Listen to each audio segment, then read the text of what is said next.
Ayan mga karos, papunta tayo ng hardware dito sa may Best Job Hardware. Yan, bibili lang po tayo rito ng foam insulation. Yan, para sa project natin sa phase 4.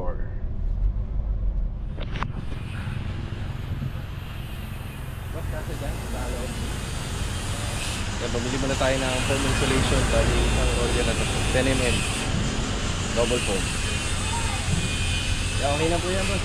Sige. Bali, ito mga karos, yung lagay ng weather natin. Ito nga pala yung condition ng weather natin ngayong araw po. Yan, ngayong araw ng Huwebes. Balita natin sa balita, mayroon na naman paparating na bagyo itong pagpasok ng November. Bali, na nakarang taon, bagyo din po yun nung pagpasok ng November ng 2024. Yan, sana naman ganito lang, para naman kahit papano marami tayong magagawa bago po mag-holiday. Yan, ilang araw din pong walang pasok after po nitong October. Yan. Yan, papunta muna tayo ng phase 4. After natin sa phase 4 mag-Garden Villas tayo. Let's go. Tara. Okay mga karaos, na dito na tayo sa phase 4 Lumina Homes. Yan, tuloy natin yung trabaho dito. Good morning nga pala kila client owner. So pagdating natin dito, naglalaban yung liwanag at saka yung kulimlim. Yan, maganda yan. Lalo na sa mga nagtatrabaho rito sa labas ng renovation ng bahay. Yan, bati muna tayo. Log, good morning Log. Saka kay Rusty, good morning. Bali bukas madadagdagan po yung bilang nila. Kahapon maraming dumating na materyales dito. Yung mga metal paring, additional na bakal, tapos yung mga yung mga long span natin na iba't ibang sizes. Mayroon siyang mas mahaba kasi simula rito hanggang likod na po yan. So isang bubong na lang po yan. So dito ay pinagpapatuloy po nila yung roofing trusses sa harapan ng bahay. Bali, para mabawasan yung mga materyales natin, uunahin po muna natin to. Kasi meron tayong mga PVC roofing dyan, meron tayong picing boards, at ilang pang mga bakal na dapat na nakakabit dito. At saka yung ating inside gutter na stainless. Ayan na si Haring Araw. Sana ituloy mo na yan. Okay, bali may hanger tayo para sa downlight. Lag, tingin ka baka tumama sa kuryente? Yeah, downlight at saka hanger para sa sampayan. So sa downlight, meron tayong 1x2 na tubular. Meron naman na 3/4 by 3/4 para sa hanger. So hinihiling namin na kahit naman papaano umaraw-araw ng konti, kasi kailangan po natin tong mapahira ng X-Rust primer. Ayan, nabubulol na. Lagyan dito pala, hindi pa yata full weld. Ito, yung kanto nito. Ayan, yan dun. Yan na, habang nagdito tayo, yan na, tuturo natin yung mga makikita natin. So kailangan nilang ma-primer to. So mas maganda pa sa epoxy primer yung ginagamit namin dito, yung Davis X-Rust, para talagang solid. Okay, habang nagpa-fabricate sila rito, dito muna tayo sa loob. Yan, meron tayong dalang balde ng primer para do sa insulation. So insulation at saka na rin po to, double purpose na, para maging matibay po yung natin, yung PVC roofing. Madalas ginagamit namin to kapag naka PVC roofing. Tapos kung gagamit ka nito, kailangan yung trusses natin matibay. So, hindi laging gumagamit nito, conforme. Tapos ito yung natin, yung double foam insulation. Aside pa dyan, meron naman ako mga retaso pa. So tingnan natin kung magkakasya na po yan dito. Tapos alalay na lang sa iba pang mga kulang, kagaya dun sa corner area dito sa gilid. Yan ang ilalagay namin dito mga karos, is double foam insulation na 10mm. So double po yan, 10mm pa yung kapal, para maganda-ganda. So baklas kabit tayo rito, pero pag nabaklas yan, maglalatag muna tayo ng mga alambre para itong mga insulation natin ay hindi lulundo. Hindi na po kami gagamit ng picing board dito kasi kita nyo naman yung trusses nya. Baka hindi niya nakayanin yung bigat, tapos yung long span pa. So sabi ko nga nung vlog ko, titibay ito kapag nagkaroon to ng partition dito gamit yung tubular. So sa ngayon, naglagay muna kami ng suporta. Ayan, suporta muna to, pero hindi yung part ng ano rito, ng trusses. Tapos ayan, nakapaglatag na po ng inside gutter plus meron na pong pintura yung ano natin dito, yung mga trusses na ginawa kahapon. Yan, ito muna. Bali gamit tong PVC roofing, pero bago si PVC roofing, pipinturahan mo na ng Davis Extras to. Yan, pipinturahan mo ng Davis Extras. Tapos ito, kaya may flat latex tayo kasi yung bahaging part na makinis ng piping board, yan, pipinturahan na rin muna yan para pag nilagay dyan, hindi na po mahirap pinturahan. So, retouching na lang.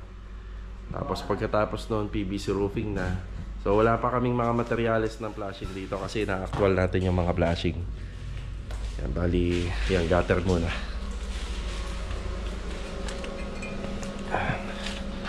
Ayan, bali, ito yung update natin dito sa Phase 4. Bali, bukas, madadagdagan sila dito. Gawa ng yung mga long span na yan, napakabigat niyan. So dito na namin yung padadaanin. Yan na. Diyan namin padadaanin yan. Sa taas o kaya dito. Para may buwelo.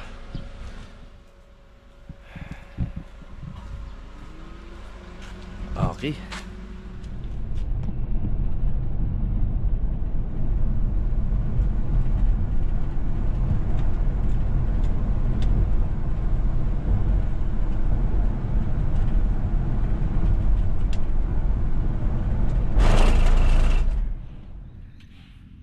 Dito naman tayo sa Anyana Bel Air East project. Yan, good morning kila Ma'am Catherine Kasumi, family, tsaka kay sir.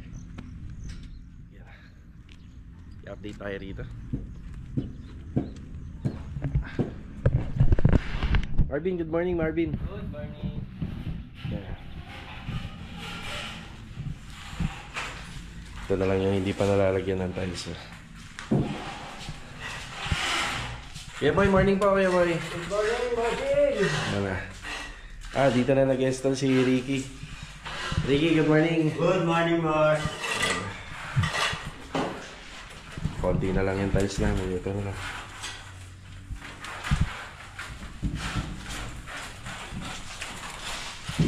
Tapos ito pa. Halos sakto lang. Siguro may matitira, mga ilang piraso. Para ito pa.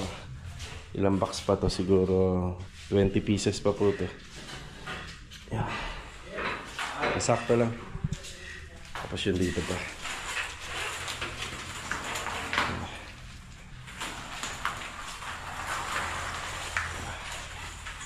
Nilipat na pala nila ibang mga gamit.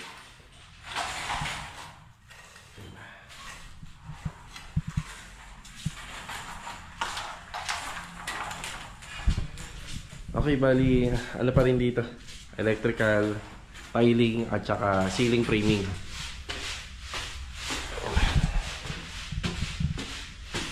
Tapos itong mga vinyl, pinatatanggal ko na po yan sa kanila. Kahit nga itong mga pinto, pwede na rin yan eh. Pwede na rin tanggalin.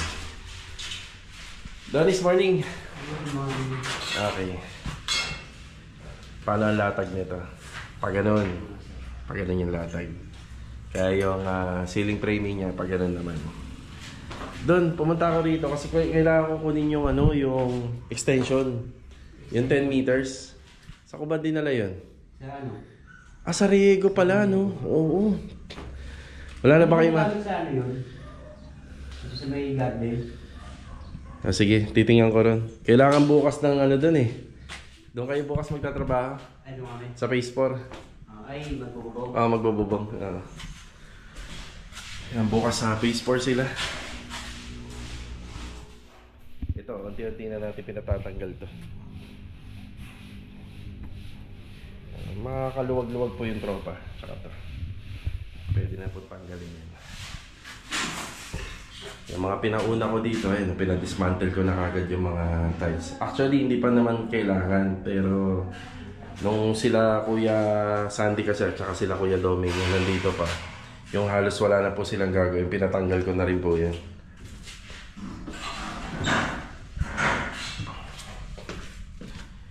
Kailangan ko makuha yung extension wire. Wala ka na isang extra extension wire dyan, no? Gamit mo, no? Ito yun. Meron pa ba dyan? Mahaba-haba pa po yan? Si bilog po. Ito pala, mahaba. Pwede na to.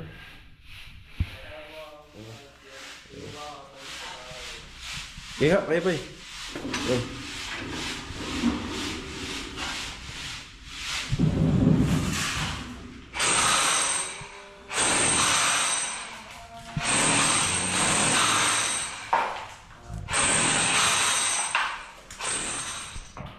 Yan, balik tayo rito sa taas. Yan na yung ceiling framing natin.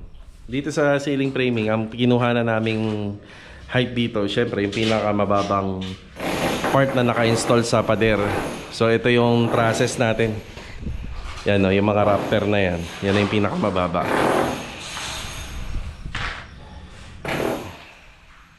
Yung pagdating lang po talaga rito, medyo yung gap ng bubong at saka ceiling, sobrang ano na po yan, nasa 1 metro na po yata yan yung gap. Yan na maganda para hindi po masyadong dikit yung kisame.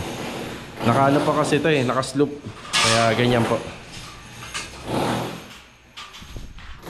After na ceiling framing, electrical, so may sinusundan naman kami rito regarding sa plano ng electrical doon sa mga ilaw. Yan, na-discuss na natin sa tropa.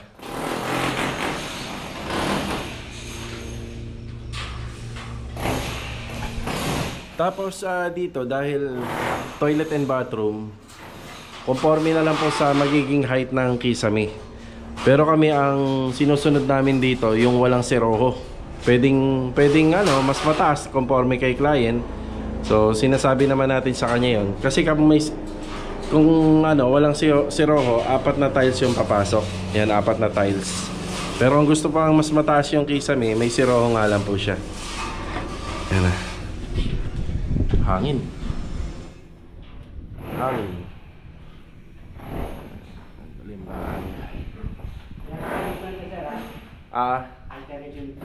Sige.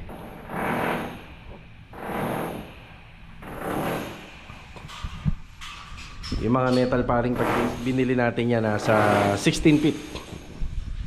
Yan eh, masyadong mahaba. So alternate mo na lang na. So ibig sabihin kasi may dugtong na yan. Hindi naman lahat ng dugtong ilalagay natin doon. Bali alternate. Para malakas-lakas pa rin po siya.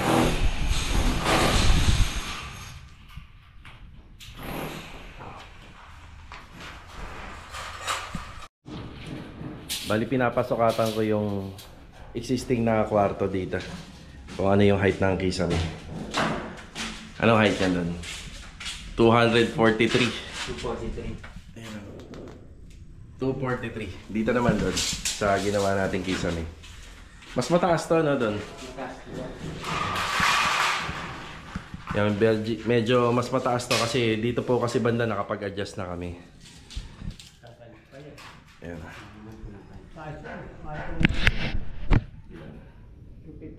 255. Ayan, 255 yung kisame. Kaso nga lang, mag-adjust pa to gawa ng pagka-tiles. Doon dito daw, 240. Pakita natin yung 240. Siguro ay ano mo doon, 243 kasi mag-a-adjust pa tayo rito eh. Nagta-tiles pa eh. 243. So ayun yung kisame. Yan. Papakita ko lang gano'n ka nataas. Ayun yung tao. Ayan. Okay na doon, 243. Ayan, bali kinausap ko kasi si client dito. Since iba na ho kasi yung pinaka-dimension ng TNB. Maaari pa nating mas itaas pa, na kasing taas po nito, 250 plus. Yun nga lang, ang disadvantage nyo kapag gumamit po tayo ng tiles, may seroho po siya. Ibig sabihin, hindi na po equal yung pagkaka-install ng mga tiles. Maaaring pagdating sa taas, siguro may seroho pa tayo na ganyan. So makikita po kasi yun sa ibabaw. Or pwede naman po sa ilalim natin ilagay. So makikita po kasi, mapapansin. So minimalist design na kung saan tayo nag-umpisa ng 60 by 60 sa baba, 60 by 60 rin po sana yung ending ng tiles sa taas. So ayan, tinawag natin kay client po na bago maglagay ng ceiling framing para alam po nung gumagawa. Okay na tayo dito sa Anyana Bel Air East project. Yan, break time muna ngayong umaga. Nagkaroon ng adjustment doon sa likod.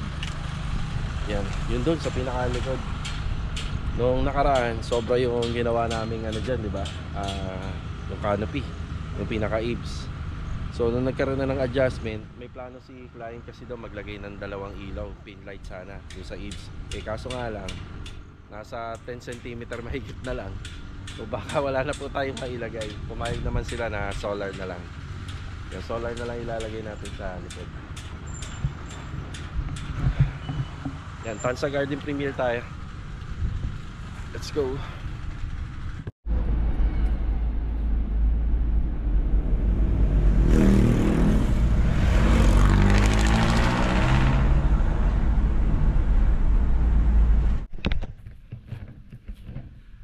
Andito naman tayo sa Tansa Garden Premier Phase 5. Yan, good morning kila Sir Ivan and Ma'am Carissa. Yan, good morning po.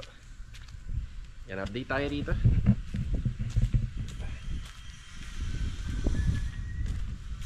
Bali dun po sa taas, ayan na po yung asintada.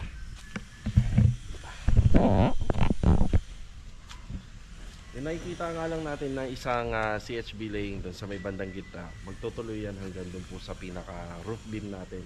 Pero ito pong banda sa gilid at saka doon sa dulo, yan, bali dyan na po tayo magkakaroon ng window. Yan ang bintana. Tapos medyo madami na rin yung lupa natin. Schedule tayo ng hakot panambak. Medyo malalim na rin. Yan.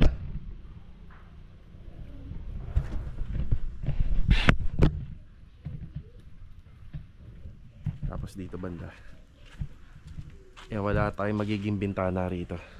Tapos yung nakikita nyong open na yan, yan, maasintadahan pa po yan. Yan, dito yung sa pinaka master's bedroom, yan, may window. Tapos dito yung sa pinaka magiging studio or yung sa guest room.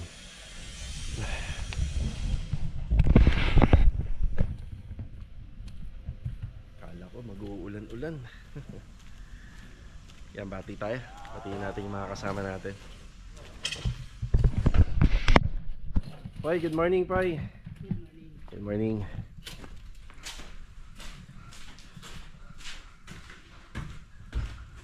Dito sa taas.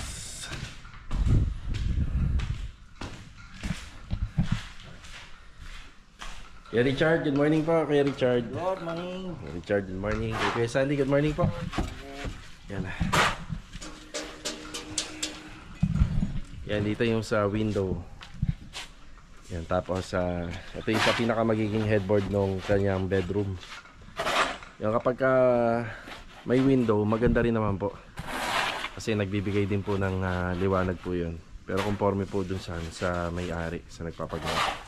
Pero kung diretso yung asintada hanggang taas, yan, magkakaroon ng opportunity pa na maglagay ng design dun sa pinaka headboard.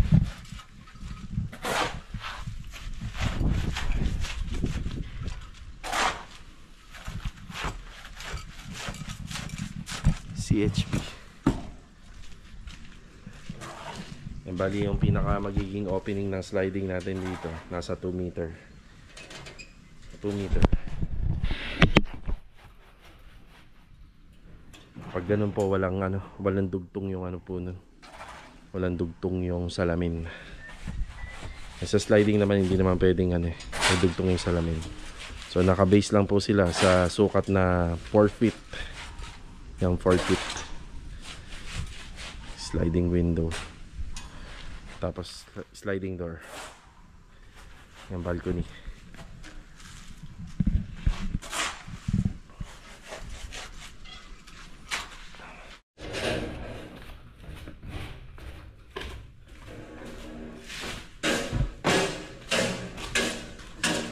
May sisinsilin si Eroy. Uy, ano sisinsilin mo?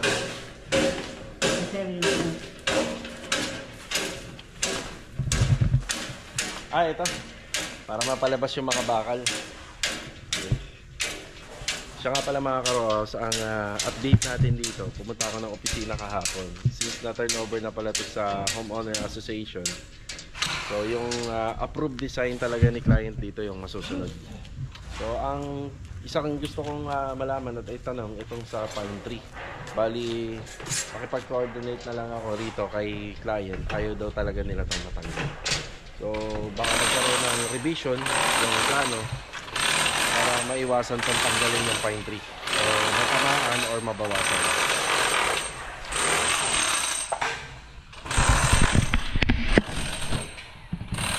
Sa plano po kasi, itong sa balcony, yan, ang balcony na yan, dediretso yan hanggang doon sa dulo, pinakadulo ron.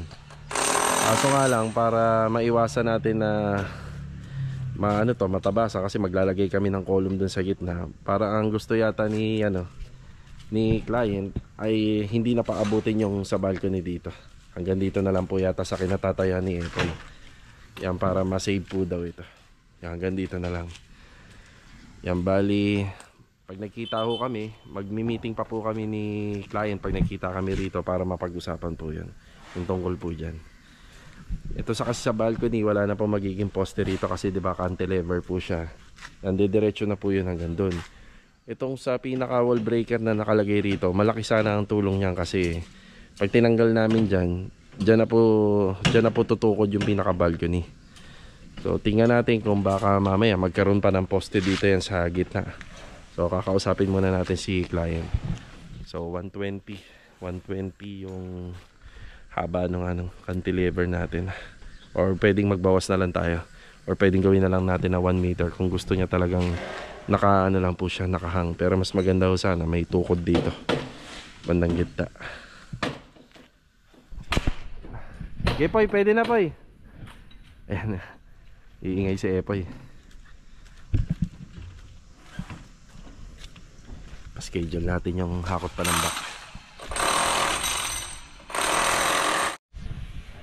Okay na tayo rito mga karohas. Yan, bali babalik ako ng phase 4 bago mag break time. Ihatid ko lang yung kinuha natin extension wire galing sa Anyara Beller East project. Sila client nga po pala maaga dun sa Riego de Dios project ngayon. Yan, bigla silang pumunta ngayong umaga, kaso nga lang hindi matutuloy si Sir Ricky De Losa dun sa installation ng Korean blinds. Yan, bali tayo na lang po mag-a-assist bukas dun kay Sir Ricky. So tingnan natin yung ano yung color na pinili ni client para dun sa mga Korean blinds dyan sa project natin sa Riego de Dios project. Tara!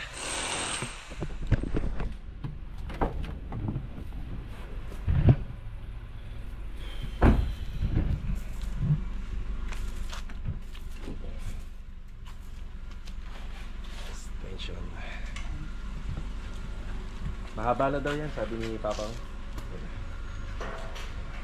Okay. Bale ito mga karos, after break time, yan, nandito tayo sa City Mini Home Depot Tile Center. Yan, shoutout nga pala kay Ma'am Mayra Manto, saka sa husband niya, sa client natin sa phase 3. Yan, bumibili ako ng tiles. Daan po ma'am, thank you. Uy, hindi pala ako kasya rito. Try natin. Okay, bali ito. Kasya tayo rin, sikip na. Ito yung napili namin ni client para sa living space at saka doon sa may back extension. Iniwasan natin na mag-install ng may haspina tiles kasi gusto nila nila sir na maglagay ng tiles na may design dun sa kitchen. So sa kitchen, ito po yung napili natin sa kitchen area. Yan, bumawi na lang tayo kasi yung una napili nila ito po pero gusto nila may gold. Yun nga lang, magiging contrast na siya tingnan, medyo magulo na siya tingnan kapag puro haspe yung nakikita natin. So ito yung para sa kusina.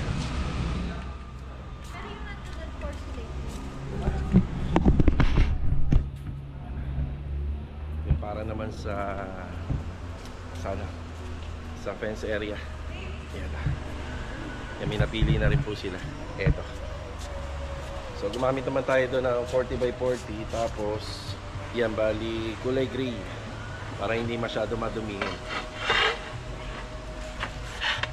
Yan, tatlong kombinasyon lang na tiles yung binili natin dito para doon sa isang project natin sa phase 3. Yan. Mga ilang piraso yan, pre? Kayang-kaya yan ng sasakyan natin. Kaya ko yan. Ito, 130. 100 na lang. Pag-drive na mo sa. Yung Yung mga pinili nga pala natin na tiles, mga new arrival po yun. Pare na. Mga magandang classic. Labor materials yung contract namin ni ma'am, pero hindi ako pumili ng luma. Puro mga bago po. Ito pa lang, nasa ano na to, 85. Tapos yung iba napili natin, less than 200 pesos. Yeah, after lang natin dito sa ano tayo, Riego de Dios project, last update. Tara. Ganyan karami yung 60 by 60. Kasama na yung sa kusina. Yung sa kusina, inabunuhan ko muna. Yung 40 by 40, mga ilang box yun? 6. Mukhang kayang-kaya naman ang sasakyan natin. Dito na tayo sa Riego de Dios project. Ayan, kanina nga pala nagpunta dito si client. Ayan, may bisita po sila. Yun, sayang, hindi po natin nakilala. Ayan. Okay, bali, yun nga, yung pinunta nila client dito is mag-install sana si Sir Ricky De Losas ngayon. Yun nga lang, hindi natuloy. Baka bukas tayo na mag-aasikaso. Update tayo. Nakapagsalansa na po sila rito. Tapos ito pa yung ilan pa sa mga materyales na hindi pa natin naikakabit. Ayan. Gate, yung downspout. Tapos meron pa po tayo rito, alalay, pang-alalay na materyales. Si Kuya Rigor, morning. Good afternoon pala, good afternoon. Master Dindo. Ayan o, mga kapinta daw. Tsaka kay Master Jojo. Si Louie nga rin po pala nandito na. Louie, good afternoon Louie. Yan, nagpe-prepare si Louie rito para po dito sa ating stairs. So nabanggit ko nung nakaraan, ito na po yung gagamitin natin. Sidings, yung riser niya pala at saka yung sa footstep. So ano po to? Combination, kumbaga magka-partner po sila. Pero yung isa, ayan, may stopper sa dulo. So ito yung content natin kahapon. Yan. Nire-repair na lang tsaka nire-retouch. Tapos dito naman po sa ating storage, yung storage natin. Yan, may kisame pa yan. Pakasimpleng storage lang na maaari nilang lagyan ng mga gamit. Yung mga ayaw mo makita rito sa labas, yan pwede. Tapos ang kulang na lang nito, yung tinatawag na door closer. Kailangan po ng door closer nito. Kasi kailangan na lumapat po siya ng ganyan. Yan yung hidden door natin. Kailangan medyo lapat po siya na ganyan, kaya kailangan ng door closer. Yun na yung pinaka-lock niya, tapos wala naman tong doorknob. Yan, wala naman din po yung barrel bolt. Okay, pinagpapatuloy dito yung retouching paint. Ito yung sa bubong natin. Tapos nag-install na si Master Jojo ng ilaw. Bali, surface type na LED lang naman po yung pailaw natin dito. Yan ganda. Bagay pa rin. Hindi naman ganun po kadaming ilaw na ipinalagay ni client dito. Tapos dito 4. Yan, 6. May 6 tayo rito. May 6 din po rito sa kabila. Yan pinipinturahan na nila Kuya Rigor to. Siya nga po pala kanina, nung kausap natin si client, mukhang meron siyang gustong ipadagdag na trabaho para dito. So ito kakain po ng mga nasa 120 pieces na tiles na 40 by 40. Yung kagaya ng kinabit po natin doon. Pero pag ito ay nalagyan namin, medyo naka-elevate po to. Pero yung flooring niya, syempre may cleavage dahil naglagay tayo ng floor drainage po papunta rito. So kahit hanggang dito lang po sana. Kasi dun sa contract namin, hanggang dito lang po talaga yung design ng outdoor kitchen. Actually dapat nandun nga yan eh. Tapos nilipat namin dito. Nung nilipat namin dito, mas mahaba na siya. Tsaka mas maganda dahil nagkaroon pa ng space para sa laundry. Tapos ang balak sana niya rito, magkaroon po to ng cabinet. Yun nga lang, dahil rough floors, kinakailangan mo na naka-tiles. Tapos ang sinasuggest ko po sa kanya, sakaling may mga handaan, ito po kasi mahirap linisin. Yung example na mantikaan to, napakahirap linisin. Kung naka-tiles, mas maganda. Tsaka mas madaling linisin. Pero itong dito banda sa may garahe, literal po na ganyan na po talaga yung finish niya. Yan, nasa kanila na lang kung ipapa-tiles po nila to.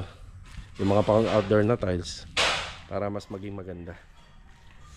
Yan. Yan, parang ganito po ikakabit. Mas malaki po yun, yung area na yun. Mas malaki kumpara dito. So dito, more than 80 yung nagamit namin. Tapos siguro doon, so sobra lang po siya ng mga 40 to 45 or 50 kumpara dito. So abot tayo doon na ng mga nasa 120 mahigit. Tapos sa simento 10, adhesive 10, 2 cubic ng buhangin. Tapos kung tatanungin nyo naman ako kung ilang araw gagawin ng pagka-partner to, tile setter at saka yung laborer niya na marunong gumamit ng grinder, maaring 3 araw kayang tapusin yan. Ano suggest mo, kuya? Mas maganda ba sa tiles to? Mas maganda, sir. Mas maganda, ano? Para malinis tignan. Oo, no? Kunyari, may handaan. Kunyari, nagpa-blessing sila, kuya. Tapos may handang lechon. Siyempre, pag nagtadtad ka ng lechon dyan, Mantika. may dala-dala kang pambalot. Yan, yung mantika. Oh. May pang-sharon ka nito. Yan, kasi syempre dito, di ba? Outdoor, ano to eh. Dito yung magaganap yung mga handa. Dito, ipe-prepare po lahat yon yung mga handa. Dito yung outdoor. Ang ganda nga dito pag nagpa-house blessing. Kasi tinawag dito ng dirty kitchen, sir. Oh, dirty kitchen. Oh, ito tawag na auxiliary or outdoor. May nag-comment daw, hindi, wag na daw gamitin yung dirty kitchen. Ang sama daw sa tenga. Oh. Oh, yan. Auxiliary o kaya ano na lang. Outdoor. Outdoor kitchen. Yan na, pinipinturahan ni Kuya Rigor. Yan, mga konti na lang po mga ikakabit natin dyan. Kagaya na yung parang sa ventilation. Yan o. Pailaw natin dito. Yan, ganyan lang po sa LED. LED. Yan.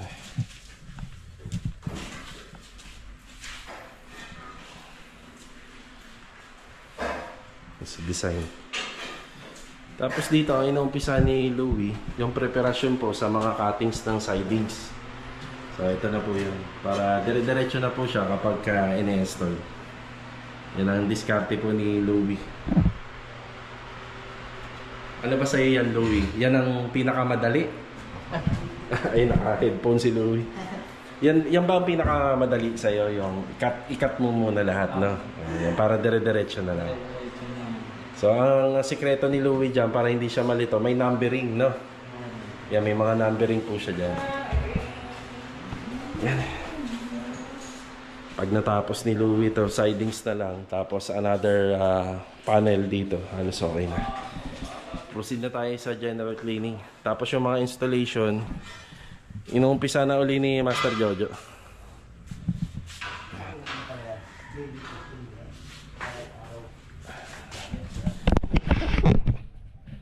Bale ito mga karos, hanggang dito na lang po muna yung vlog.